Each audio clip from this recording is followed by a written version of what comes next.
What is going on, everybody? This is Ryan Leary, William Tincup.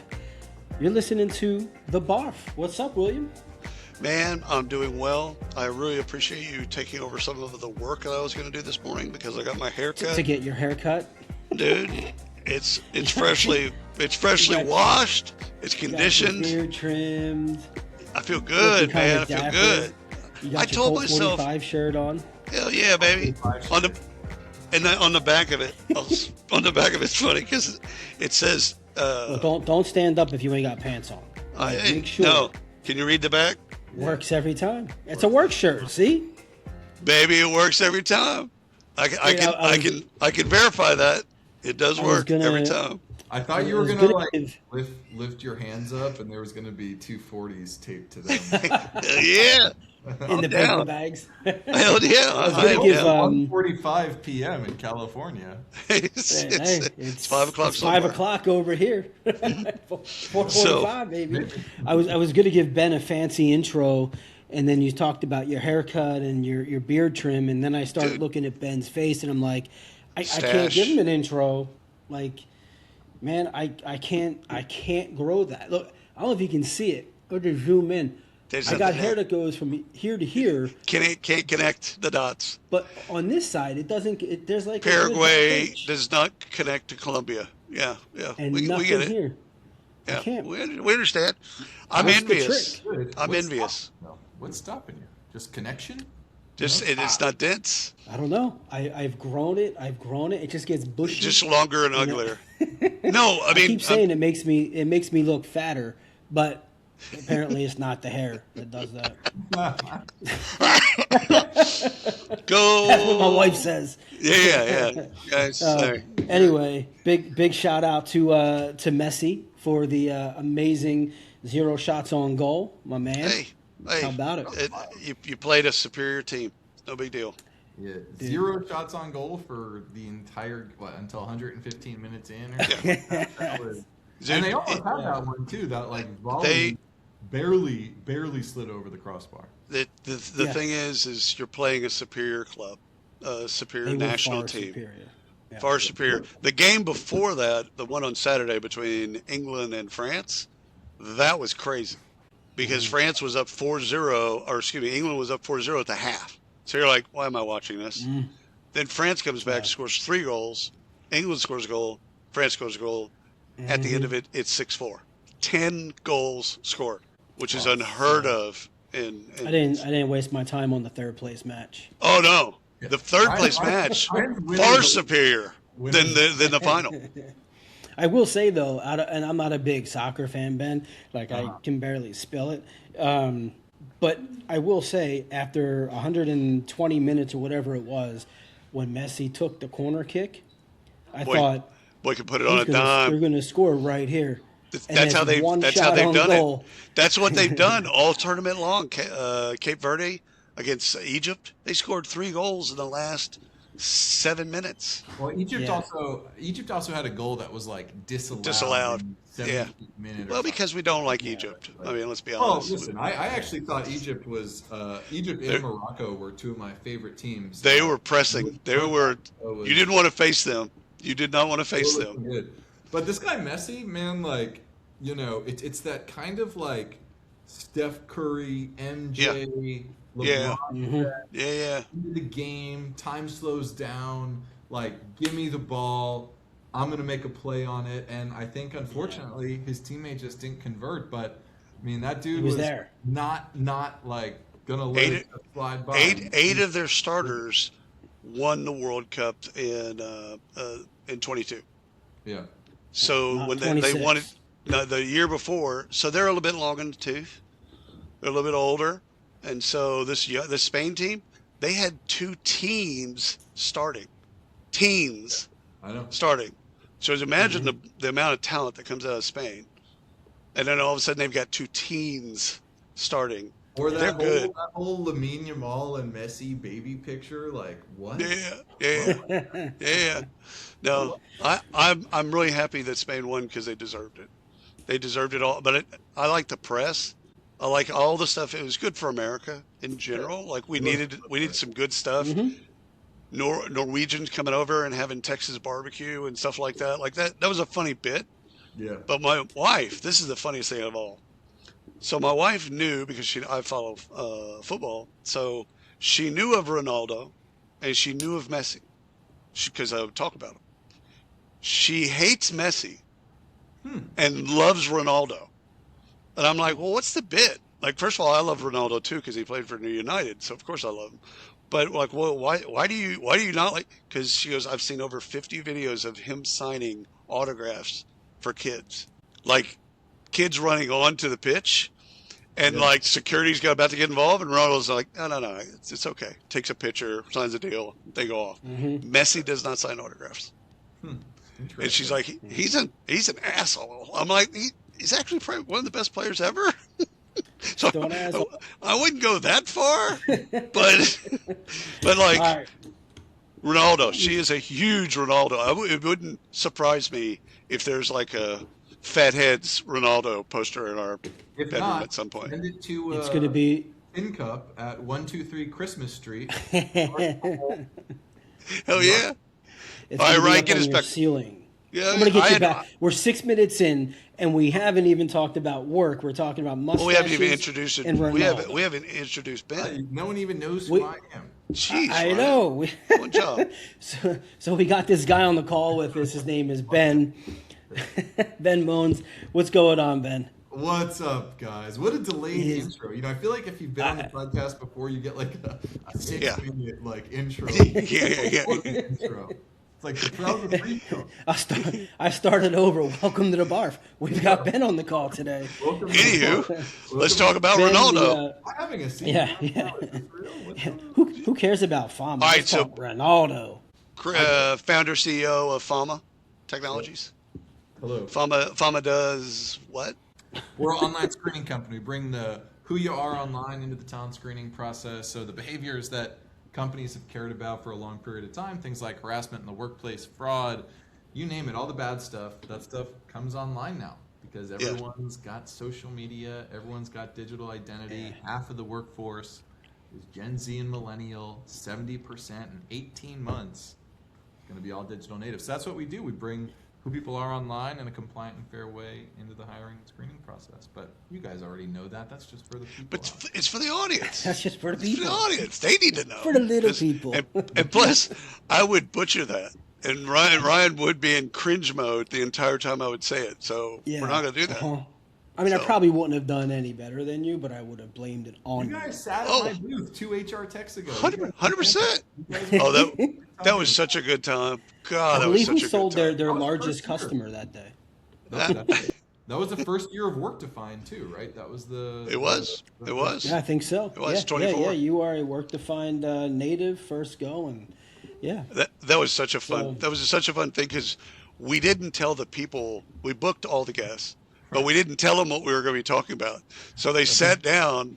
Like we had the founder of Daily Pay. Yeah. And Jason. Jason Lee. Jason Lee, yeah. Jason sits down. He's like, "Well, okay. So what are we talking about? Misconduct at work. All right, give us your stories." It's like, go.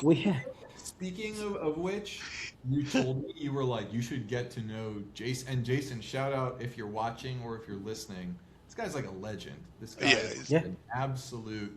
He's a good people. Apex predator in the world of business.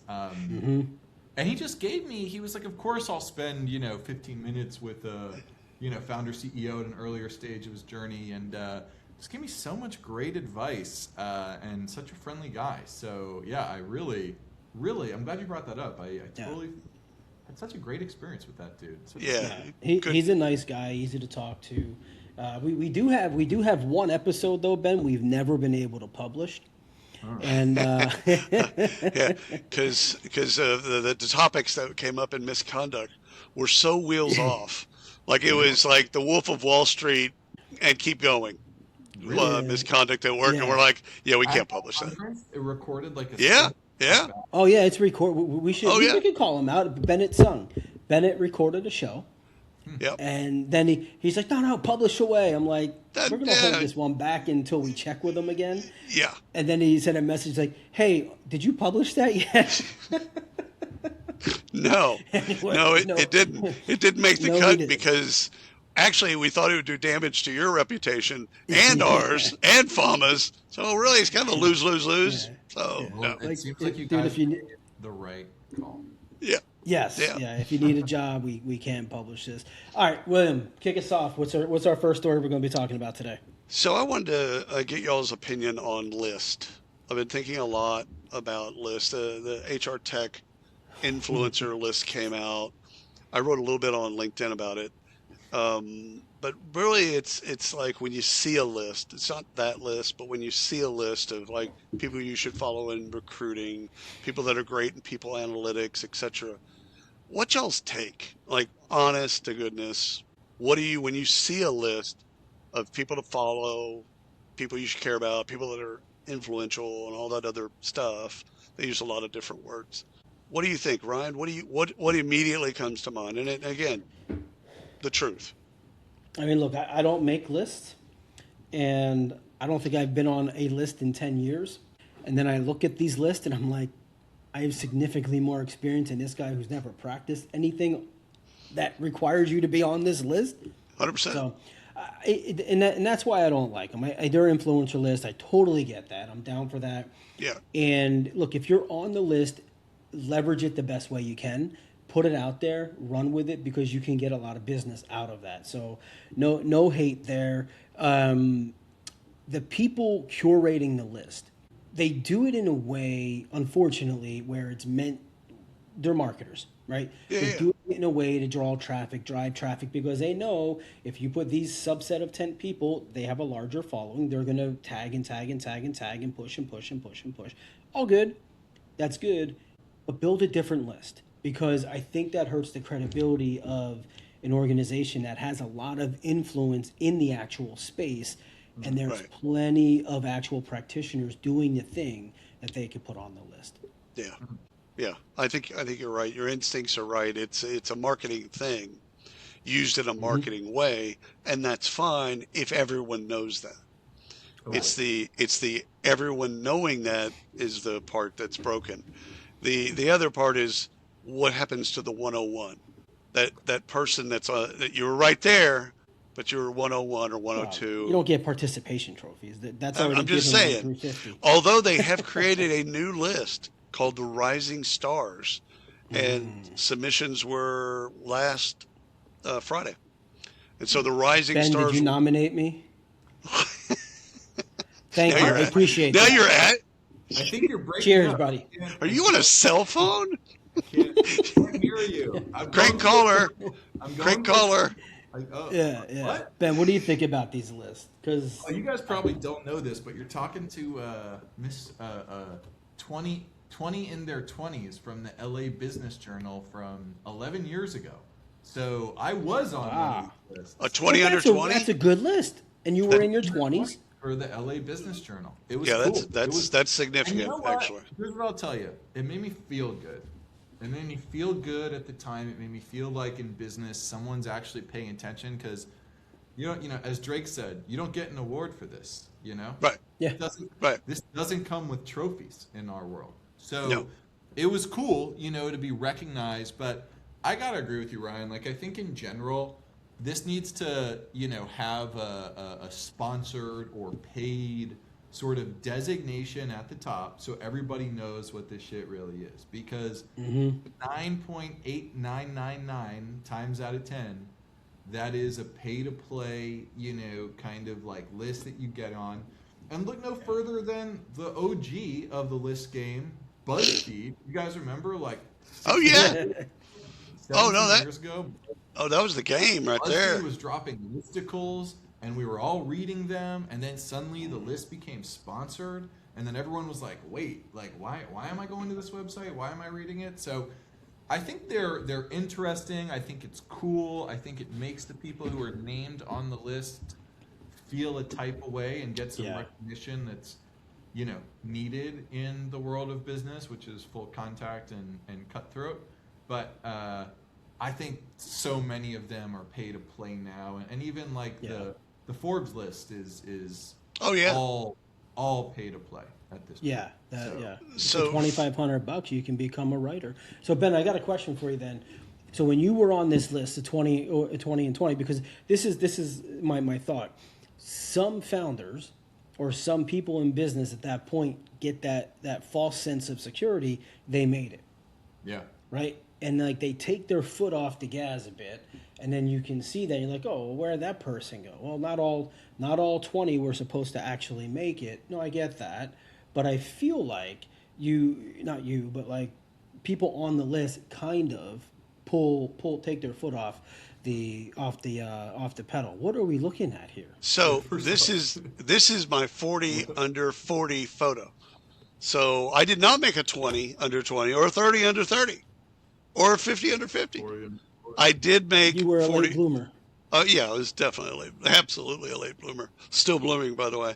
So they basically said, come to the photo shoot and bring something that's really important to you. So I come to the photo shoot and I bring a cigar.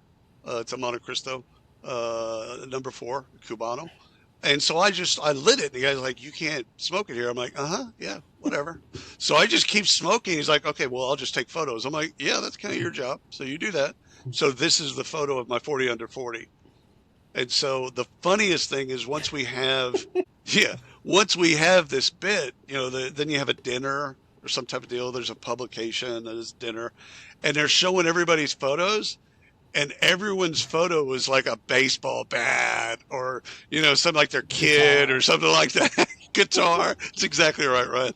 Yeah, bass guitar, some shit like that. And I've got a cigar, and they're all like, who the fuck is this guy? Like, I would have brought a cigar. If I could have brought a cigar, I'm like, yeah, well, it is what it is. But I feel bad for people that are on audio only right now. No, dude, it's on. Yeah, we got to describe it. Yeah, you got to Google. We'll put the link in the notes somewhere. But it's he's sitting there, and is that a Dickie shirt? Oh yeah, I can share it. It's shareable. No, that's it. Give me the photo. We're putting it in the newsletter. It's got it. So my take on Liz is that the startup game is like full of vanity metrics. For me, it was like getting in TechCrunch. It was our first, our Series Seed fundraise was announced in TechCrunch. That was a big deal, by the way. Oh, it was a big deal. It felt awesome, and it was like, organic, and it happened. And the reporter reached out to me. He heard about it from Amplify, which is the accelerator that we were in. Yep. It was kind of like in 2015, a smaller community locally on the tech side of things here in Los Angeles. But, I think, Ryan, that's just like one of many things that slows people down. I think the larger culprit is like raising money as a measure of success. Right. Especially now in this like good luck AI wave that we're in, where there's these monster seed rounds that, companies are raising and, essentially building a company to keep pace of the enterprise valuation that you've signed up for. Right. Once the light fades, you've got a board and you've got a budget and a forecast, and that is what matters to your own, like, how well am I doing? Because someone will tell you how well you're doing. Yeah. You got some of these runaway companies that are killer, like, I met the CEO of Clay, the sales software company. This dude's on a OpenAI billboard or an Anthropic billboard in Soma in San Francisco. So that's probably his sign that he knows that he's doing something right. Well, you're doing well. Yeah. All right. Funding in this era is like you're at the end of SaaS pricing model wise, and now you're dealing with AI pricing, which is really complex. And all the investors are like, okay, what's the model? How are we gonna? Because they love SaaS because it's predictable. You'd have MRR, ARR, and you just had to grow 15% every year. Blah blah blah blah blah. Like they had a playbook. They don't have a playbook. This kind of harkens back to the beginning, like almost the internet bubble or even the social bubble, where we'll just invest in Twitter. We don't know when we'll ever make money. It's like, okay, well, that's one way to go about it. And so you got a lot of nervous investors because they don't have a playbook yet. They'll get one. They're smart people. They'll build one. I think so. They're making money. It doesn't. Don't feel sorry for an investment banker ever. I am not feeling sorry for them at all. All right. So what do you got? I'm gonna give you a story. Ben, you might be better than us to give an answer, and since you are our wonderful guest today, I'm gonna ask you. I'll give you the story. So more than 4,500 Google employees signed a petition demanding stronger protection from AI-driven layoffs. So here's it. All right. So here's what it is. So Google wants employees to embrace AI. They want to improve it. They want to build it into their jobs. The employees are asking the question: are we making ourselves more valuable, or are we just making it easier for Google to need fewer of us? Right? Are we basically training ourselves out of a job? So here's what they're asking for: guaranteed severance packages, voluntary buyouts before mandatory layoffs, an end to performance review quotas, more transparency around workforce cuts, whatever that means, and then fairer treatment during AI-driven restructuring. Again, whatever that means. What say you?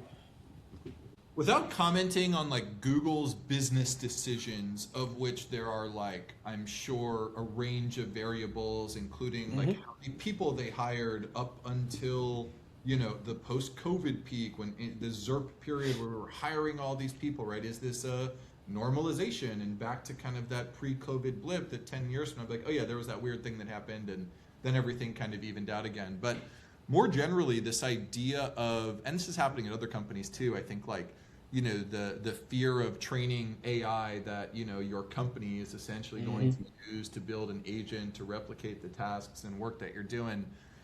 You know, I have sort of a kind of a fatalist view on this, which may or may not be a good thing, but like, this is a one-way street.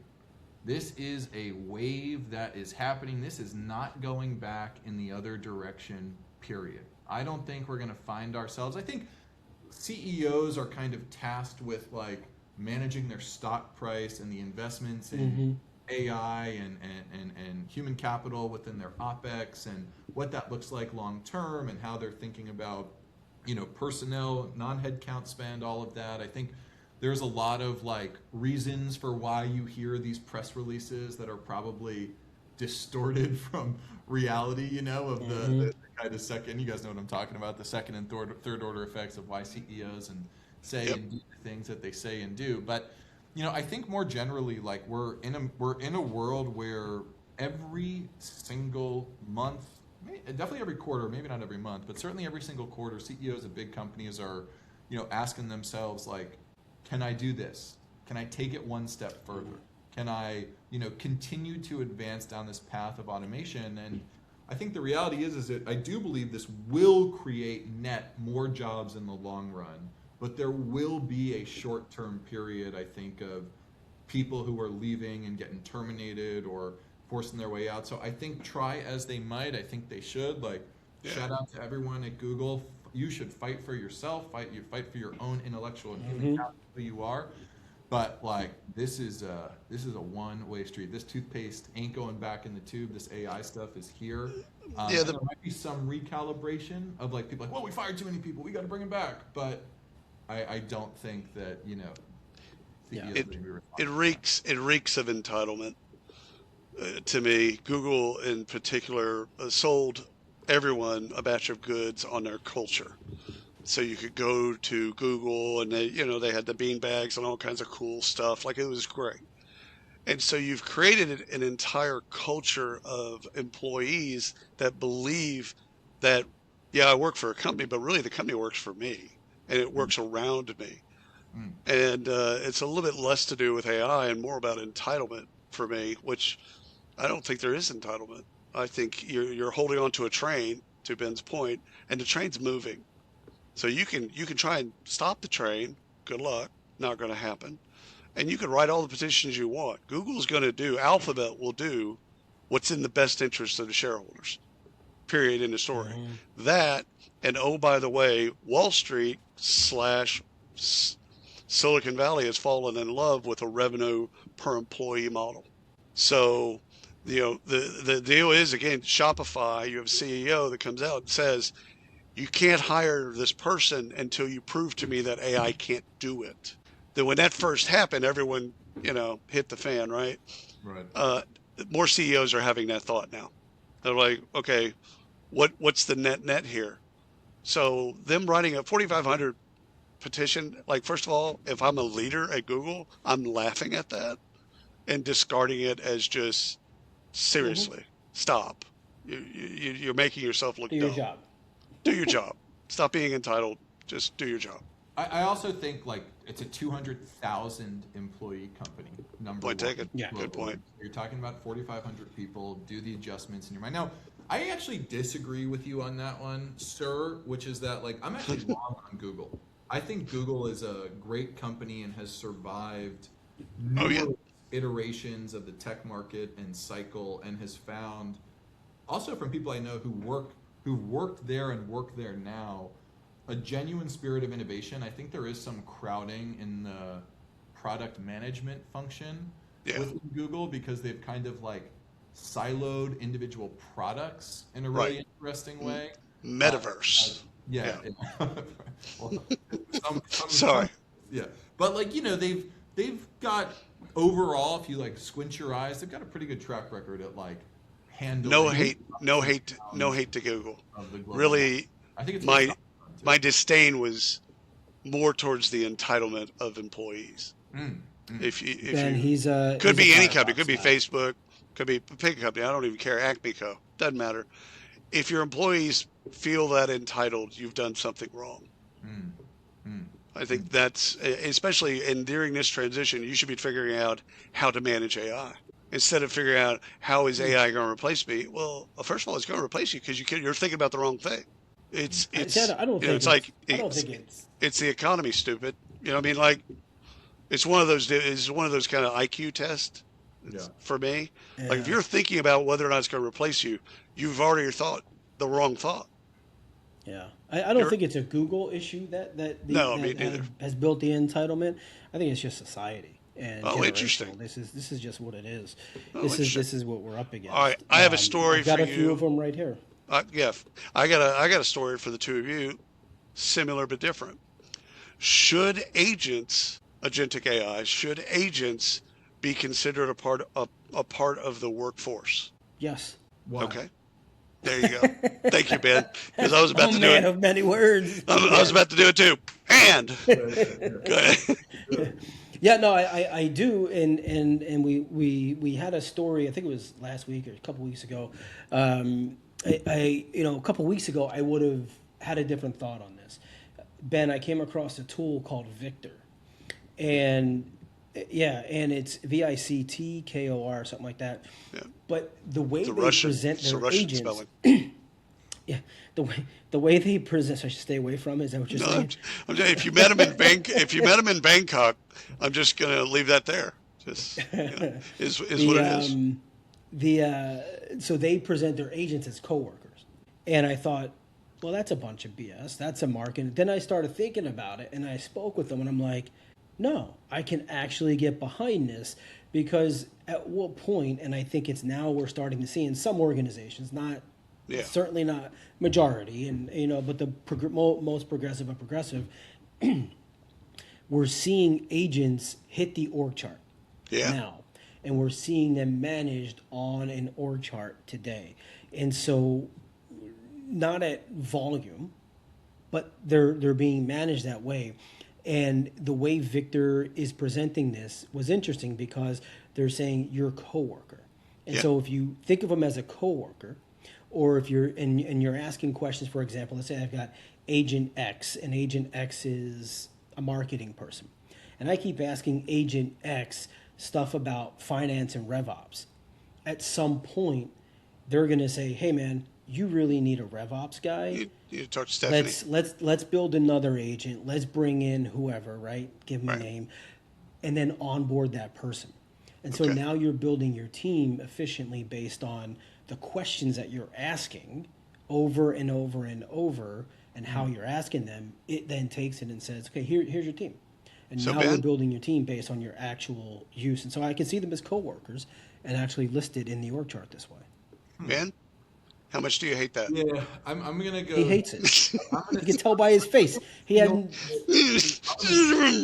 Go ahead. There is zero. He's pulling partnerships. He's sitting on his hands.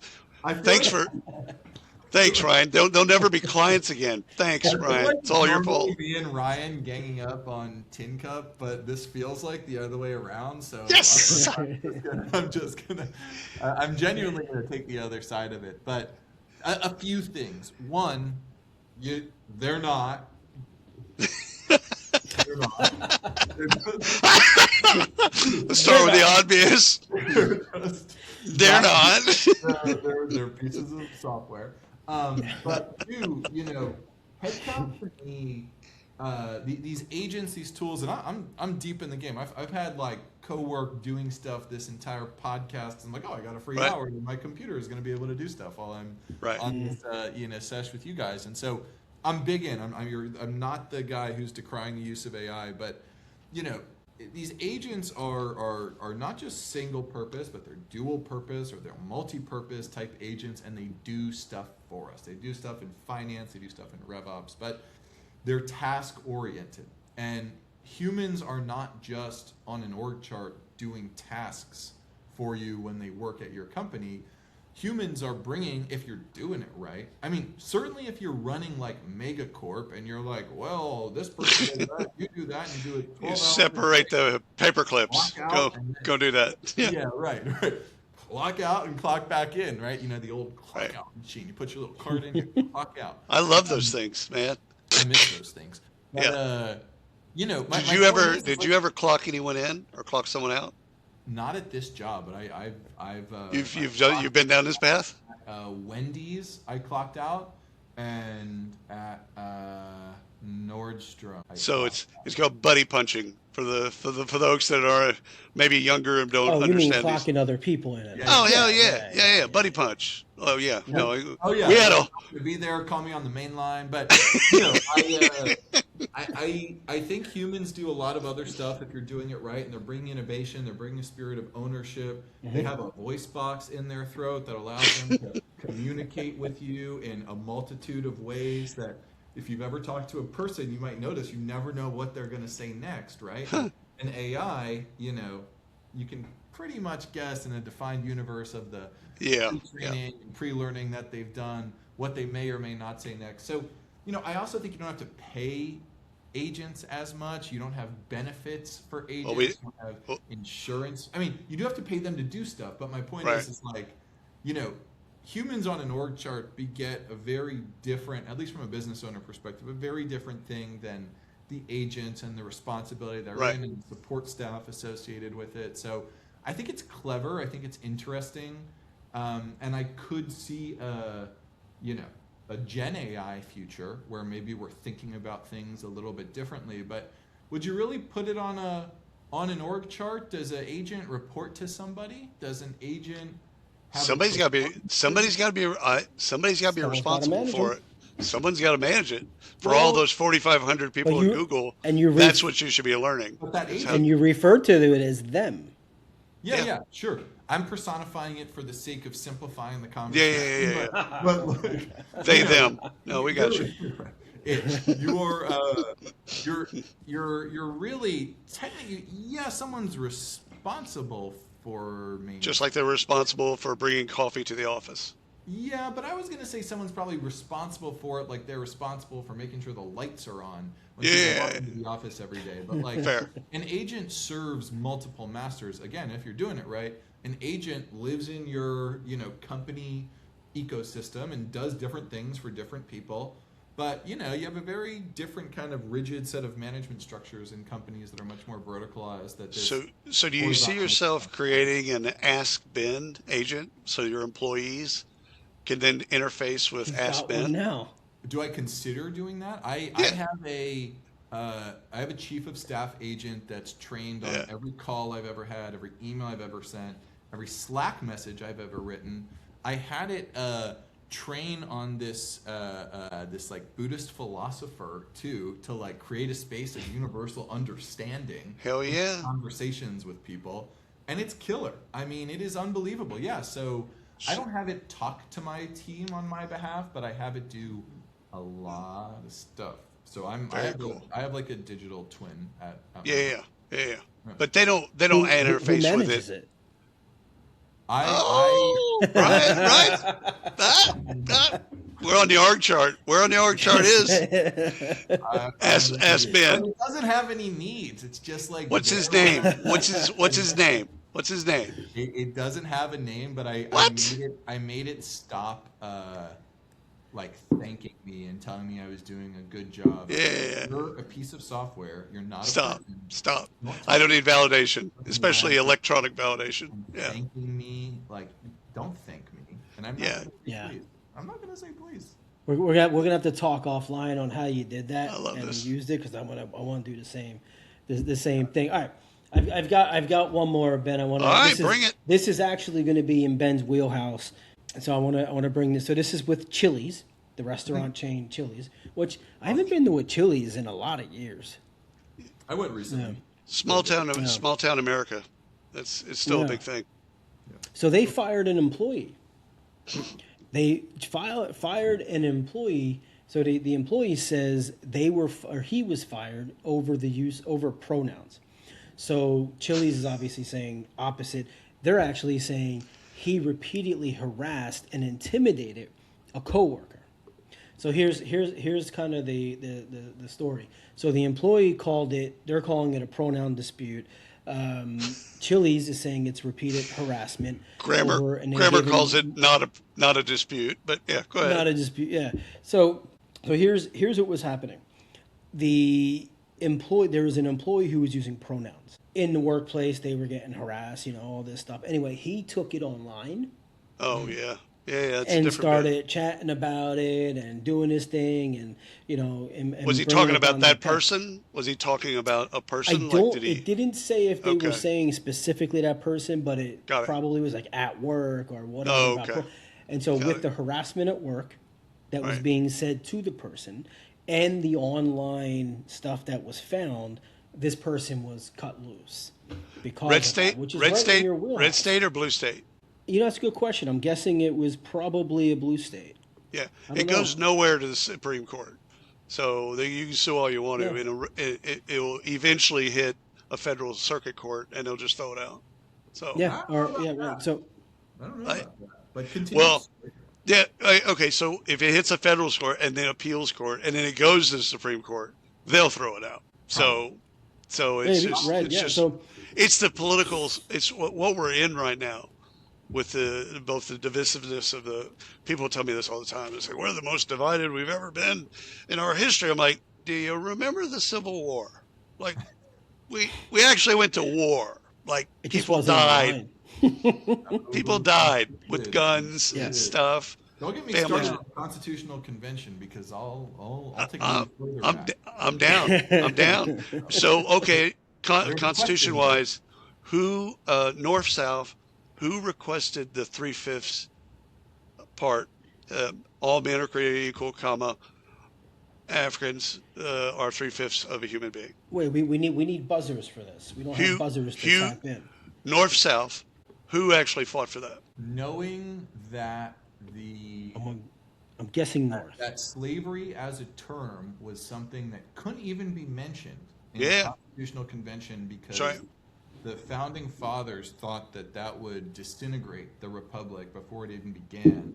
100%. I'm going to guess that there was some northern diplomat, maybe John Adams, that requested that was, and they're probably the same guy who said that the transatlantic slave trade would be banned 20 years after the Constitutional Convention was clearly not correct. You're absolutely right. It was the North.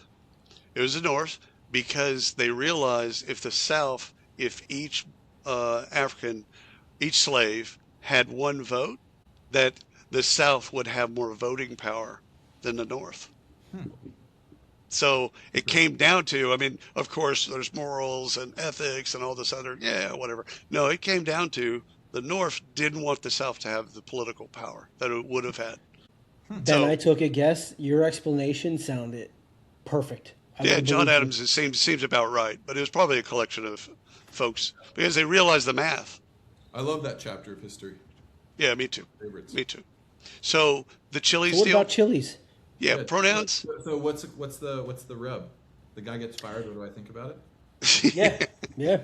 Well, I'm thinking you're going to like the idea that he was fired. Well, since Tin Cup already brought up the circuit courts in the United States, I'll cite a case from July of 2024 Okay. where there was a Nashville police officer who was being essentially called out by her colleagues for being a black woman, and they were saying all this misogynistic and racist stuff about her.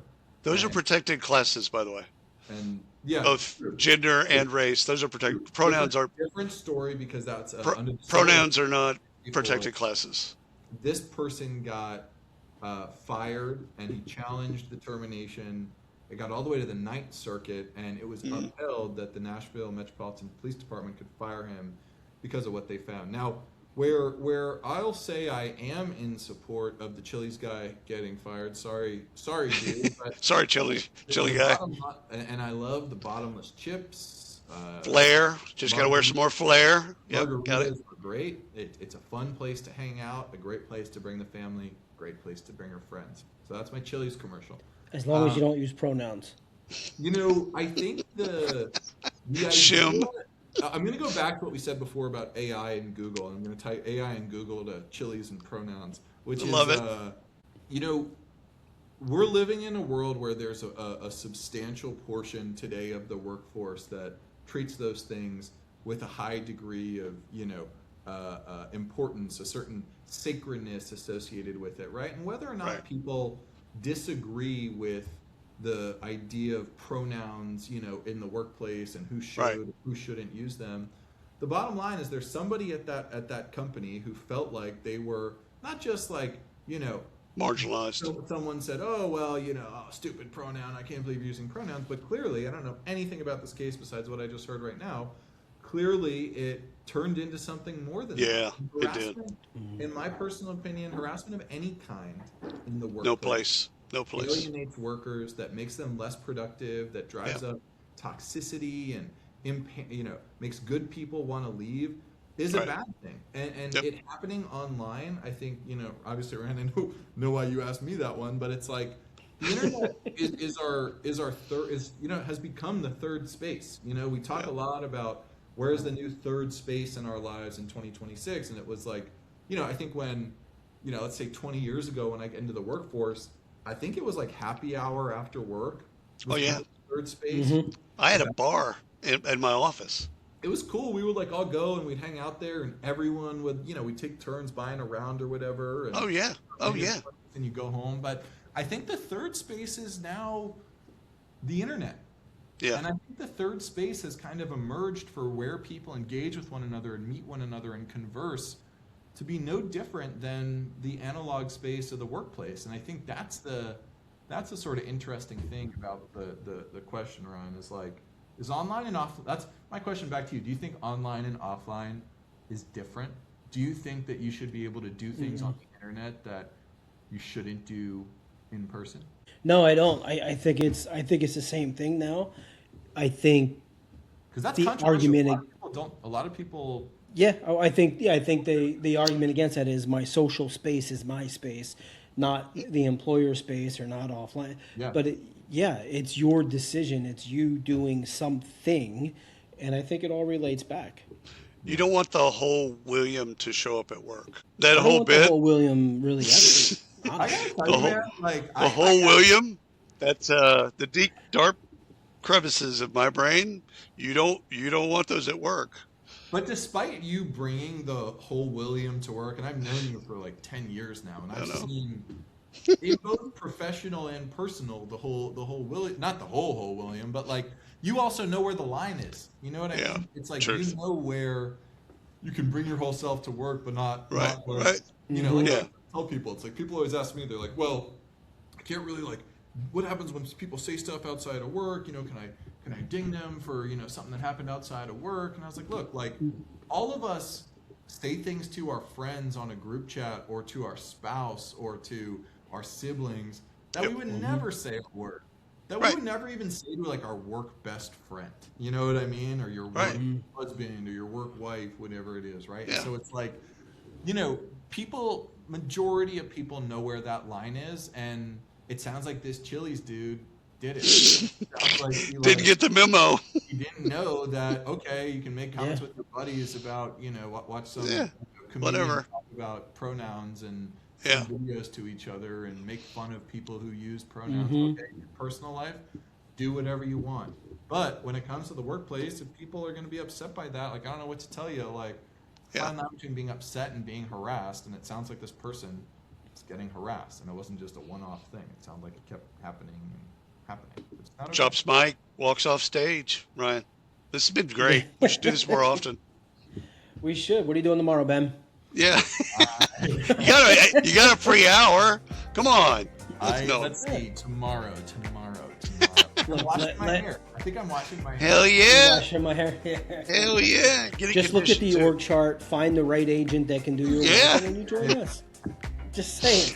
Thank you, Ben. Seriously, thank you, Ben. This has been. Awesome. It's so fun coming on this stuff with you guys. Thanks for having me, and let's do it again. This has been fun. This has been fun. We'll see. To the audience, we shall see you next time.